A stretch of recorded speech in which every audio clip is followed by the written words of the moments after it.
तो चलिए अब हम समझते हैं कि इम्पैक्ट कॉस्ट हमारी क्या होती है। तो देखिए, इम्पैक्ट कॉस्ट के लिए मैंने सिक्योरिटीज़ ऑपरेशंस की जो हमारी सीरीज़ है उसमें मैंने इम्पैक्ट कॉस्ट मैंने अच्छे से समझा रखा है। तो उसकी जो वीडियो है आप वो देख सकते हैं, ठीक है। उसका लिंक मैं काम करूँगा, मैं कोशिश करूँगा कि मैं डिस्क्रिप्शन में मैं डाल दूँ, ठीक है। तो वहाँ से आप इम्पैक्ट कॉस्ट के बारे में आप अच्छे से समझ सकते हैं। तो चलिए अब हम जानते हैं कि इंडेक्स जो है उसको कैसे मैनेज किया जाता है, मतलब किसके द्वारा मैनेज किया जाता है, कौन उसको बनाता है। तो इंडेक्स का जो कंस्ट्रक्शन है, मेंटेनेंस है, वो अलग अलग जो एजेंसीज़ हैं उनके द्वारा बनाया जाता है। जैसे कि मैंने आपको बता रखा है कि जो बीएसई की जो सेंसेक्स है वो स्टैंडर्ड एंड पुअर्स के द्वारा बनाया जाता है और उसकी मेंटेनेंस भी उन्हीं के द्वारा की जाती है। और जो हमारी एनएसई की जो इंडेक्स है, निफ्टी है, उसकी जो मेंटेनेंस है वो निफ्टी इंडिसेस लिमिटेड के द्वारा की जाती है। वही इसको बनाती है और वही इसकी मेंटेनेंस करती है, ठीक है।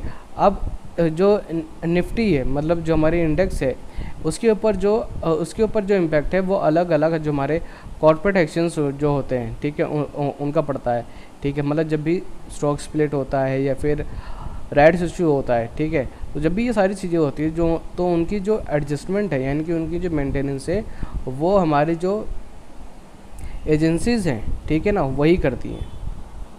तो उनमें जो भी रिवीजन वगैरह है सिर्फ वो एजेंसीज कर सकती हैं और कोई नहीं। इंडेक्स की जो कंस्ट्रक्शन वगैरह वो मैंने आपको बता दी है। उसमें जो कौन कौन सी कंपनी उसके अंदर लिस्ट वगैरह होंगी, वो सारी देख रेख हम नहीं कर सकते हैं, वो वही करती हैं, ठीक है। और इसके लिए एक कमेटी बनाई गई जिसका नाम है index committee.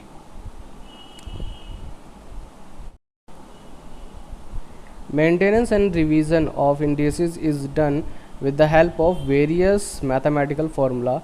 In order to keep the index comparable across time, the index needs to be take into account corporate action such as stock split, share issuance, dividends, restructuring events. While index maintenance issue gets triggered by a corporate action, index revision is an unupdated phenomenon to ensure that index capture the most vibrant lot of securities in market and continues to correctly reflect the market. इसमें तो कुछ नहीं था हमारा, मतलब हमारे पढ़ने लायक normal चीज़ें थी और उसमें और बाकी बता रखा है कि जो मेजर इंडेक्सेस हैं कौन कौन से हैं हमारे। तो S&P BSE सेंसेक्स है और हमारा निफ्टी है, ये हमारा मेजर है, ठीक है, मतलब मेन है हमारा। इसी को हम देखते हैं मेनली। तो एप्लीकेशन ऑफ इंडिसेस, तो मैंने आपको बता रखा है कि इससे हम क्या कर सकते हैं, इससे हम बेंच मार्किंग कर सकते हैं और इससे हम अलग अलग और इसी के थ्रू क्या आता है, अलग अलग इंडेक्स फंड भी बनाए जाते हैं। इसी की मदद से अलग अलग इंडेक्स फंड भी बनाए जाते हैं। देखिए, इंडेक्स फंड क्या होते हैं। इंडेक्स फंड ऐसे फंड होते हैं जो एक पर्टिकुलर फंड, मतलब जो एक पर्टिकुलर इंडेक्स फंड में अपना पैसा इन्वेस्ट करते हैं। सपोज दैट मान लेते हैं कि मैंने, देखिए शायद आपने म्यूचुअल फंड में भी आपने सुना होगा कि मैंने एक इंडेक्स फंड में मैंने इन्वेस्टमेंट कर रखी है। तो एक इंडेक्स फंड क्या होता है कि एक वो लोग क्या करते हैं, एक अपना अलग से ही एक इंडेक्स बना लेते हैं, ठीक है। मतलब एक अपनी खुद की लिस्ट बना लेंगे और वो उसके अंदर अपना पैसा इन्वेस्ट करते हैं। फिर वो जो इंडेक्स होता है उससे वो बेंचमार्किंग करते हैं, ठीक है, कि कैसा उनका इंडेक्स वो परफॉर्म कर रहा है। और इंडेक्स डेरिवेटिव और एक्सचेंज ट्रेडेड फंड्स, तो ये सारी देखिए इसमें एप्लीकेशंस क्या, मैं सिंपल समझा देता हूँ।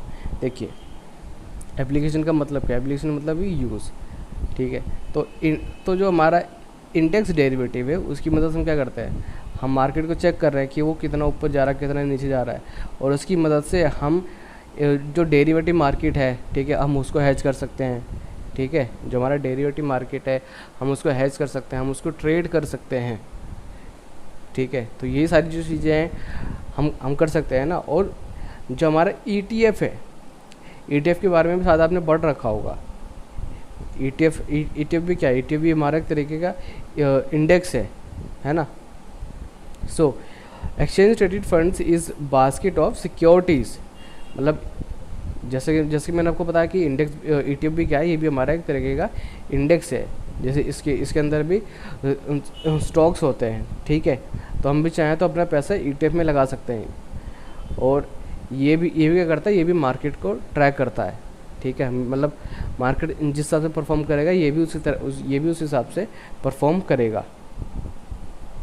सो बस इस चैप्टर में बस इतना ही था। अब हम पढ़ेंगे हमारे नेक्स्ट चैप्टर तरफ, चैप्टर नंबर 3।